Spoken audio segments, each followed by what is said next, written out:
पाकिस्तान के field marshal Asim Munir इस समय है अमेरिका में, और अमेरिका में उनकी ये जो मीटिंग्स हो रही हैं वो ये दूसरा दौरा है उनका। पिछले 2 महीने में एक कंट्री के आर्मी चीफ अमेरिका 2 महीने में 2 बार जाए। माइंड यू पर्सनल विजिट्स नहीं है, ये प्रोफेशनल विजिट्स है। उनकी जरूरत थी, अगर आसिम मुनीर नहीं होते कोई और आर्मी चीफ होता तो वो भी जाते। कुछ तो हो रहा है, कुछ कॉन्ट्रैक्ट साइन हो रहे हैं, क्या डिफेंस डील्स हैं, क्या तेल की डील्स हैं। वैसे तेल पे हमारे ट्रम्प साहब काफी कुछ बोल रहे थे ना कि तेल का हब बनेगा, इंडिया को भी तेल दिया जाएगा। साथ में एक बिटकॉइन के हब की भी बात हुई थी। आसिम मुनीर साहब का 2 दौरे पाकिस्तान के आर्मी चीफ के 2 दौरे अमेरिका, 2 विजिट्स अमेरिका, ये इंडिया को तो पसंद नहीं आए होंगे, चाइना को भी पसंद नहीं आ रहे हैं, इसमें कोई शक नहीं। लेकिन क्या बात है कि ये बार बार अमेरिका जा रहे हैं।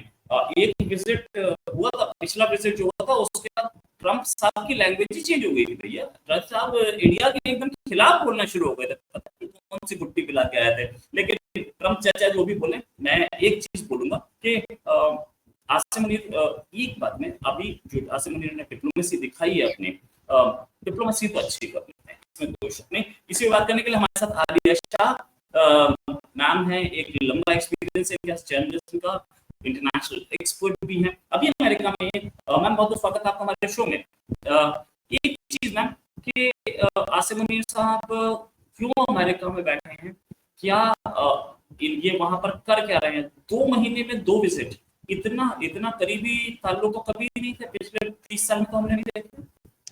First of all, thank you very much for inviting me in your show. This is your new channel and this is my first appearance in your new channel. So congratulations for your new channel and thank you so much for inviting me. Now your question is that what Asim Munir is doing in USA, America. As I know, जब आपने ये topic दिया तो उसके बाद मैंने check किया। उससे पहले मैंने कोई इतनी दिलचस्पी मैं ऐसे टॉपिक्स में दिखाती नहीं हूँ, मैं कम ही इसके ऊपर बात करती हूँ। लेकिन क्योंकि ज्यादा जो है वो पॉलिटिशियंस की मैं विजिट्स पर बात करती हूँ, लेकिन क्योंकि ठीक है, ये आप सही कह रहे हैं कि बड़ा अहम विजिट ये है क्योंकि सेकंड विजिट है। वैसे तो अगर आप पास्ट पर देखें तो पास्ट से पाकिस्तान के आर्मी चीफ्स का अमेरिका आना और यहाँ पर विजिट्स करना, जो उनकी अपॉइंटमेंट होती है उससे पहले, और अपॉइंटमेंट जब यानी रिटायरमेंट होती है जाते हुए भी, जब उनकी मुद्दत खत्म हो जाती है तब जाते हुए भी अमेरिका का विजिट करना, ये एक रूटीन की बात है। आपके कंट्री में ऐसा नहीं होगा, लेकिन पाकिस्तान की हिस्ट्री में ये एक रूटीन की बात है। लेकिन इस वक्त जो है यहाँ पर फील्ड मार्शल, तो उसका एक वजह जो सामने आ रही है वो ये बताई जा रही है कि जो अमेरिकन सेंटकॉम के कमांडर हैं जनरल कोरेला, उनकी है रिटायरमेंट और उनकी फेयरवेल की सेरेमनी थी। और उस फेयरवेल, उस रिटायरमेंट की जो प्रोसीडिंग्स थी उसके ऊपर उनको इनवाइट किया गया था और वो उनसे मिलने के लिए और उनको बेस्ट विशेस कहने के लिए और उनकी इस सेरेमनी में को अटेंड करने के लिए यहाँ पर टैंपा में मौजूद थे। हो सकता है अभी भी हूँ, कल तक तो थे। अच्छा, टैंपा फ्लोरिडा में क्योंकि उनकी सारी जो सरगर्मी है, एक्टिविटीज रही, वो वॉशिंगटन डीसी वो जा रहे हैं। वो क्या प्रेसिडेंट ट्रम्प से मीटिंग करेंगे, नहीं करेंगे, किस से मुलाकातें होंगी, 2-3 मुलाकातों का तो मुझे पता है, लेकिन वो सब अस्करी नौयत की हैं क्योंकि I am right now I am here in United States. So इतना तो पता जो है वो हमने किया कि भाई कहाँ पर क्या हो रहा है, तो उस पर पता चला कि उनकी जो मीटिंग्स हुई हैं वो ज्यादा जो है एडमिरल्स के साथ और जो जनरल्स हैं, जो उनके प्रोफेशनल फ्रेंड्स कह लें आप, या प्रोफेशनल जो कोलीग्स होते हैं किसी भी कंट्री के एक ही लेवल के, जो वो वही फौजी जो हैं, वो काम उन्हीं से उनकी मुलाकातें रही हैं, जिसमें कहा जा रहा है कि एडमिरल खूपर जो है उनके लिए भी उन्होंने बेस्ट विशेस कही। और फिर जो है जो सिक्योरिटी के चैलेंजेस हैं दोनों कंट्रीज के, पाकिस्तान और अमेरिका के, उसके ऊपर जो है उन्होंने कहा कि हमारी जो ये है जो भी हम साथ मिलकर करते हैं वो जारी रखा जाएगा। अच्छा, फिर फील्ड मार्शल ने ज्वाइंट चीफ ऑफ स्टाफ जो हैं जनरल डिक कैन से भी मुलाकात की है, ये बात कही जा रही है। यानी अमेरिका के जो चीफ ऑफ स्टाफ हैं जनरल कैन, उनसे उनकी मीटिंग हुई है। और इसमें भी जो इस तरह के मामलात होते हैं दोनों कंट्रीज के, यानी कि डिफेंस, आर्मी, इस तरह की सिचुएशन जो है दोनों की बात में रही। अच्छा, फिर उन्होंने उनको दौरे की दावत दी है कि जी पाकिस्तान तशरीफ लेके आए, और डिफेंस चीफ्स जो हैं उनसे भी उनकी मीटिंग्स हुई हैं। ठीक है। इसके अंदर ये कि दोस्त, यानी दोस्त ममालिक, आप ये कह लें कि ज़ाहिर है कि अगर फील्ड मार्शल यहाँ पर आए हैं पाकिस्तान के, तो दूसरे कंट्रीज के भी कुछ ऐसे जो आर्मी की अथॉरिटीज, डिफेंस अथॉरिटीज होंगी, वो भी वहां पे जाहिर है कि यहाँ पर हैं मौजूद, तो उनसे भी उनकी जो मुलाकातें हैं वो हुई हैं। अच्छा, अब इसमें जो है देखिए बात ये कही जा रही है कि कुछ बातें जो है वो इन्वेस्टमेंट पे भी हुई होंगी, और कुछ जो है बातें जो पाकिस्तान की कम्युनिटी है, पाकिस्तानी डायस्पोरा है, उसके हवाले से भी बातें हुई होंगी। अभी तक की जो हमारे सामने कुछ आई हैं वो मैंने आपको बता दी हैं कि ये वाली सूरत हाल रही। अब जो आपने ये कहा कि जो तेल की बात हुई, ऑयल की बात हुई कि पाकिस्तान को ऑयल कहाँ बनाएंगे, वहां से ऑयल निकालेंगे और वो इंडिया को भी देगा। देखिए, आप भी जानते हैं और हम भी जानते हैं ये वाली बातें कोई आप पत्थर पर लकीर की बात इसलिए नहीं कही जा सकती कि जो इस वक्त हो रहा है, जो इंडिया और अमेरिका के बीच एक रिफ्ट है, जो इंडिया और अमेरिका के बीच इस वक्त एक टैरिफ वॉर की गेम चल रही है, उसके अंदर प्रेसिडेंट ट्रम्प जो है वो काफी सख्ती से जो है वो पेश आ रहे हैं इंडिया के साथ, और उसके लिए उन्होंने काफी ट्वीट्स भी की हैं कुछ, यानी जो भी उन्होंने सोशल मीडिया पे भी लिखा, और जब उनसे सवाल किया गया तो उन्होंने बात भी की, जैसे कि इंडिया और अमेरिका के बीच जो ट्रेड टॉक्स होनी थी उसको उन्होंने रद्द कर दिया। उन्होंने कहा कि नहीं, जब तक ये टैरिफ की कोई रिजॉल्व नहीं हो जाता तो कोई ट्रेड टॉक्स नहीं होंगी। तो एक तरीके से उन्होंने ट्रेड टॉक्स जो थी उसको पाइपलाइन में डाल दिया, आप ये कह लें, अगर पूरी तरीके से खत्म नहीं किया। तो ये जो उन्होंने बात की जाती है ना कि जी पाकिस्तान को से तेल निकालेंगे, तो सब वहां पे हैरान रह गए कि पाकिस्तान से तेल निकालेंगे, पाकिस्तानियों का तेल तो निकलता ही रहता है। वो तो गर्मियों के महीनों में भी निकलता रहता है, क्योंकि लोड शेडिंग होती है और बिजली के बिल इतने होते हैं कि वो पंखा तक नहीं चला पाते, तो तेल तो निकलेगा। गरीब का तेल तो खैर मेरा ख्याल है कि पूरी दुनिया में 12 महीने निकलता रहता है। लेकिन उसमें फिर ये सब मतलब बड़े बड़े तजिया निगार भी सब सोचने लग पड़े कि कहाँ पे, क्योंकि आज तक वहां पे सोने के जखायर तो निकले, चांदी के जखायर निकले, हीरे जवाहरात के जखायर निकले। वो अलग बात है कि आईएमएफ के पास फिर भी रहे, लेकिन ये सब जखायर निकलते रहे। लेकिन किसी ने ये नहीं सोचा था कि एक दिन तेल के जखायर भी निकल आएंगे। तो वो तो प्रेसिडेंट ट्रंप ने जब ये कहा कि जी तेल निकलेगा, तो फिर सबने कहा अच्छा जी ठीक है, चलिए अच्छी बात है। अगर तो देखें बड़ी बात है, अगर अमेरिका वहां पे जाके अपनी उनकी टीम्स जाके तेल वहां से निकाल लेती हैं तो दैट्स ग्रेट। राइट। अच्छा, एक चीज और मैं ये बोल रहा था, मैंने कुछ फोटोग्राफ्स दिखाई, मैं उन्हें ढूंढ रहा था, अभी ढूंढ के निकाली मैंने। ये जो तेल का चक्कर है, इस तेल के पीछे तो सारी दुनिया घूम रही है, और पाकिस्तान को तेल बड़े प्यार से मिल गया। अभी तक पहुंचा नहीं है, अगर ऐसा ही रहा तो पहुंच भी जाएगा। लेकिन एक चीज है कि इंडिया जैसी बड़ी इकोनॉमी छोड़ के पाकिस्तान के साथ अमेरिका जाता इसमें दिख रहा है। ट्रंप की पर्सनल एम्बिशन बोलिए या ट्रंप की मिसकैलकुलेशन बोलिए, कि वो ये नहीं समझ रहे हैं, या समझ रहे हैं वो करना नहीं चाह रहे हैं। नोबेल प्राइज ज्यादा जरूरी दिख रहा है, या ट्रंप के फैमिली के पर्सनल एसेट्स ज्यादा जरूरी दिख रहे हैं, जो भी है। अमेरिका की इवेंचुअली वॉर होनी है तो चाइना से, और उसके लिए वो पाकिस्तान साथ कभी पाकिस्तान का साथ कोई काम नहीं देगा, क्योंकि पाकिस्तान तो पहले ही चाइना से इतना जरूरत पड़ेगी। ऐसे में आप आसिम मुनीर साहब के 2 विजिट, हो सकता है बिजनेस पे, इन्वेस्टमेंट्स पे भी बात हुई हो, कितना लंबा देख रहे हैं? क्या ये तेल का जो हब बनाने की, ऑयल हब बनाने की बात है, ये रियलिटी बन सकता है, या सिर्फ आपको अभी दिख रहा है कि सिर्फ अनाउंसमेंट्स, सिर्फ वादे, आगे कुछ बहुत ज्यादा कॉन्क्रीट नहीं दिखेगा? देखिए, जैसे मैंने आपको पहले बताया कि सब पाकिस्तान में तो सब हैरान रह गए इस बात पर कि यहाँ वहां पे जो है ये हो सकता है, लेकिन उसके बाद जो ये एग्रीमेंट हुआ उसमें Pakistan millions of barrel oil America से मंगवा रहा है, वहां पर ले जा रहा है, इंपोर्ट कर रहा है। पाकिस्तान ने जो एग्रीमेंट अभी तक हुआ है वो Pakistan millions of barrel oil, American oil import करेगा। पाकिस्तान से ऑयल कब निकलेगा और उसको अमेरिका कब इंपोर्ट करेगा वहां से यहाँ पर, वो तो जब होगा तभी देखा जाएगा। आपको पता है उससे इससे पहले पाकिस्तान के अंदर बहुत सारे कुछ ऐसे मंसूबे प्लान जो है, रेकोडी का एक बहुत बड़ा प्लान था जिसमें जो है कितने जखायर निकाले जाने थे। वो हुआ ये कि रेकोडी कैसा पीछे पड़ गया कि उसने जो है वो उसके ऊपर बिलियंस ऑफ डॉलर देने पड़े फाइन, क्योंकि जब ऐसी कोई होती है ना बड़ी कंट्रीज के साथ प्लानिंग कि आप कहते हैं हाँ जी आप निकालें आके, तो उनके भी कुछ से होती है, वो कुछ कहते हैं कि ये होगा तो ये होगा, जब वो ना हो तो फिर आपको फाइन देना पड़ता है।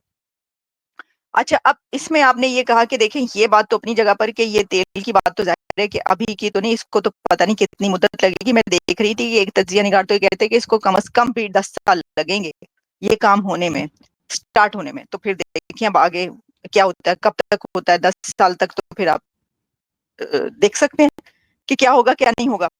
लेकिन इसके अंदर ये जरूर है कि ये बात कही जा रही है कि पाकिस्तान के बाद क्या कही जा रही है, सामने की बात है, इस वक्त पाकिस्तान के जो रिलेशन है अमेरिका से वो बहुत ही स्ट्रॉन्ग रिलेशन बन चुके हैं। क्या वो लॉन्ग टर्म के लिए हैं या वो एक शॉर्ट टर्म मेमोरी रहे बनकर रह जाएंगे, ये हम इसके बारे में इसलिए कुछ नहीं कह सकते। कि अगर हम प्रैक्टिकली देखें तो कंट्रीज के जो रिलेशन होते हैं वो ट्रेड पर डिपेंड करते हैं, वो एक दूसरे के साथ लेन देन पर डिपेंड करते हैं, वो कुछ लो और दो पर डिपेंड करते हैं। इंडिया और अमेरिका के जो रिलेशन हैं वो ऐसे ही हैं, जो कि ट्रेड एग्रीमेंट्स हैं, ठीक है। इक्विपमेंट के एक दूसरे के साथ होते हैं, टेक्नोलॉजी की ट्रांसफर हो रही होती है, एजुकेशन के हो रहे होते हैं। जो इंडियन यूथ है वो अमेरिका में जो है वो कितने जो टेक कंपनीज है वहां पे रूल कर रही, ये सब है। पाकिस्तान और अमेरिका के जो रिलेशन रहे हैं आज तक, एक वो रहे पास्ट में जो कि अलाई रहे, पाकिस्तान बहुत स्ट्रॉन्ग अलाई रहा अमेरिका का, और उसके अंदर जो है वो जिहाद लड़ा गया यूएसएसआर के खिलाफ, और वो एक लंबा इत्तेहादी एक प्रोसीजर था, एक लॉन्ग टर्म आप कह लें कि पाकिस्तान इत्तेहादी रहा अमेरिका का, बड़े ही बहुत अच्छे वो रिलेशन इत्तेहादी के तौर पर जो होते हैं। लेकिन उसमें ये है कि फिर दहशतगर्दी वहां पर गई और उसके नतीजे में बहुत कुछ हुआ। अच्छा, अब उसमें देखें कि उसके बाद जो है फिर ये रिलेशंस आहिस्ता आहिस्ता डाउनफॉल की तरफ इसलिए आए क्योंकि जैसे मैंने कहा कि अगर वो ना हो, अगर आप किसी के कहने पे जंगे ना कर रहे हो, तो फिर दूसरा तरीका क्या होता है कि आपने ट्रेड की ही करनी होती है। अब ट्रेड तो आप करते नहीं है किसी के साथ, तो ऐसा मतलब कितनी को ट्रेड आपकी है, तो फिर हमने देखा कि इंडिया और अमेरिका के रिलेशंस बड़े अच्छे रहे। आप देखें ये जो मोदी सरकार का दौर है, इसमें 2-3 दौर जितने भी रहे हैं उसके अंदर सबके अंदर कई बार जो मोदी साहब हैं वो अमेरिका आए और यहाँ से जो पर्सनालिटीज हैं वहां पर गई, और मेरा ख्याल है कि कौन से वो प्राइम मिनिस्टर जो प्रेसिडेंट थे बाइडेन गए थे वहां पर, और भी 2-3 गए थे आई थिंक। तो इस तरीके से जो है ये रहे हैं रिलेशंस। इंडिया और अमेरिका के रिलेशंस का कोई मुकाबला नहीं है पाकिस्तान और अमेरिका के रिलेशन से, लेकिन इस वक्त फिल वक्त जो ये रिलेशन है उसकी कुछ वजूहात हैं, वो आप भी जानते हैं। वो ये है कि अमेरिका और इंडिया के बीच इस वक्त ठनी हुई है, और जो प्रेसिडेंट ट्रंप है वो काफी सख्त खिलाफ हुए हैं, और उसकी उसमें उसकी कुछ काफी कई एक वजूहात हैं, लॉजिक्स हैं, रीजंस हैं, वो भी आप जानते हैं। तो उसके अंदर पाकिस्तान एक ऐसा है कि जिसको वो ये भी कह देते हैं कि जरा वो कहते हैं कि ट्रोल कर रहे हैं, इंडिया को ट्रोलिंग कर रहे हैं। प्रेसिडेंट ट्रंप ने कई बार इंडिया को ट्रोल भी किया, और वो इस तरीके से जैसे उन्होंने कहा कि पाकिस्तान तेल हो सकता है, एक दिन ऐसा है कि पाकिस्तान तेल दे इंडिया को, तो आप इसको ट्रोल करना ही लिया गया कि ये तो जो है वो ऐसे ही कुछ कर रहे हैं। तो ये वाली चीजें चल रही हैं, अब इसको आप सीरियस भी ले सकते हैं और आप लाइटली उसमें भी ले सकते हैं। ट्रंप को हमेशा ही लाइटली लिया जाएगा क्योंकि ट्रंप जिस तरीके की बातें कर रहे हैं, इसमें चर्चा थोड़ी सी एज हो गई ट्रंप चर्चा की, इसलिए ट्रंप चर्चा ज्यादा बोल रहे हैं। लेकिन हाँ, एक चीज जरूर है, जितने भी इस समय वर्ल्ड के बहुत कम कंट्रीज के लीडर्स जो हैं वो डोनाल्ड ट्रंप को बहुत सीरियसली लेते दिख रहे हैं। इवन ये नेतन्याहू, इतना पुराना दोस्त इजराइल अमेरिका फ्रेंडशिप, वो भी हम देखते हैं नेतन्याहू भी सीरियसली लेते नहीं देख रहे। लेकिन हाँ ठीक है, whatever, अभी वो 3.5 साल तो बैठे हैं कुर्सी पे और 3.5 साल इसी ट्रंप को झेलना पड़ेगा, ये तो पक्का है। और ये ट्रंप की सेहत देखते हुए ऐसा भी नहीं लग रहा कि ये 4 साल से पहले टाइम बोल जाए, वो भी बहुत मुश्किल है। हाँ, तो 3.5 years तब तक इंडिया ने जो जेवलिन मिसाइल्स रोकी, जो बोइंग की डील रोकी है, जो अर्थ मूवर्स रोके, ये और डिफेंस मिनिस्टर राजनाथ सिंह का जो विजिट रुका है, इससे ये तो बहुत क्लियर है कि इंडिया अमेरिका रिलेशंस बहुत अच्छे नहीं चल रहे हैं, बहुत अच्छे नहीं चल रहे, नहीं अच्छे ही नहीं चल रहे हैं। Thanks a lot Alia ji for joining. उम्मीद है जल्दी इससे पहले कि आप खत्म करें, इससे पहले कि आप ये जो है वो प्रोग्राम खत्म करें, मैं आपसे पूछना चाह रही थी, अभी आपने जो बातें की, जब प्रेसिडेंट ट्रम्प की इलेक्शन कैंपेन चल रही थी तो आप लोग ये कह रहे थे आवे आवे ट्रम्प आवे, बाइडेन ना आए। आपने जो ट्रम्प की लड़के जो है प्रेसिडेंट ट्रम्प की कैंपेन की है, उस वक्त आप उनकी तारीफें करते नहीं थक रहे थे। उस वक्त दुनिया के सबसे बड़े अच्छे लीडर थे आपके लिए, और आप कोई बात कोई कर देता था तो आप कहते थे कि ये जो डेमोक्रेट्स हैं ये तो लेफ्टिस्ट हैं, ये लिबरल्स हैं, ये हैं, ट्रम्प ही आएगा और कोई नहीं आएगा। आज आप उनके खिलाफ बुरी बुरी बातें कर रहे हैं, तो कहते हैं कि कभी के दिन बड़े होते हैं, कभी की रातें। यही चल रहा था पाकिस्तान के अंदर। पाकिस्तान के अंदर वो कह रहे थे कि बाइडेन आए ट्रम्प ना आए, और आज वो ट्रम्प के साथ बैठकर लंच कर रहे हैं। और जो है वो पहले इलेक्शन से पहले उलट था। तो वो कहते हैं कि वक्त का जो है वो कुछ पता नहीं होता, कौन आपका जो है एलाई बन जाए, कौन किसके साथ आपके अच्छे हो जाए और किसके साथ आपके रिलेशन जो है खराब हो जाए। इस तरह के मामलात को ऐसे ही लेना चाहिए। कंट्रीज के रिलेशन अच्छे भी रहते हैं, खराब हो जाते हैं, अच्छे भी हो जाते हैं, ऐसे ही चलता है। 2 साल ज्यादा बड़ा टाइम दे रहा हूँ, यही ट्रम्प इंडिया में बैठे होंगे, देख लिया। यही ट्रम्प इंडिया में बैठे ही नहीं होंगे, इंडिया से कॉन्ट्रैक्ट्स करते हो सकता है। सिर्फ मैं ये बोल सकता हूँ कि सूरज किसी काम का नहीं है। मैं ये बोल सकता हूँ कि सर इस जमीन से मुझे कुछ नहीं करना देना देना, लेकिन अल्टीमेटली सूरज ही काम आएगा, अल्टीमेटली जमीन ही काम आएगी। ट्रम्प को जो इकोनॉमी चाहिए, ट्रम्प को चाइना को कर्टेल करने के लिए जो कंट्री चाहिए वो इंडिया। और ट्रम्प ज्यादा दिन एक नोबेल पीस प्राइज मिल जाए, अभी हो जाएगा अगले 3 महीने में, और उसके बाद देख लेना ट्रम्प के तेवर। मुझसे भी लिखवा लीजिए, ट्रम्प ही नहीं बाइडेन भी इंडिया के बहुत नहीं दिया, और उसके बाद प्रेडेटर ड्रोन्स बाइडेन नहीं दिए। बाइडेन के टेन्योर में ये हो रहा था, अभी हाल में मोर रिसेंटली ये हो रहा था कि इंडिया में जो बैंगलोर में एयर शो होता है उसमें F-35 पहले बोला गया F-35 परफॉर्म नहीं करेगा, सिर्फ आएगा खड़ा रहेगा, आप खड़े हुए ट्रेन को देख लेना। फिर उसके बाद बोला F-35 आ ही नहीं, रशिया से Su-57 आ गया, तो में से किसी ने फोन करके भी नहीं बोला भेज देना, अपने आप पहुंच गया बिना बुलाए। तो ये अमेरिका को समझ में आएगा, आता है, और इंडिया का माइट बहुत प्यार से चलता है। अभी इस समय चाचा बाइडेन जो है वो ट्रम्प साहब इस समय सोच रहे हैं कि मेरे को नोबेल प्राइज मिल जाए। नोबेल प्राइज एक बार मिल जाएगा, उसके बाद will come back to reality. Take my words, 2 years के बाद मैम आप भी यहीं और मैं भी यहीं हूँ, फिर बात करेंगे। Thanks a lot ma'am for joining. Thank you. Discussion के लिए नमस्कार, धन्यवाद।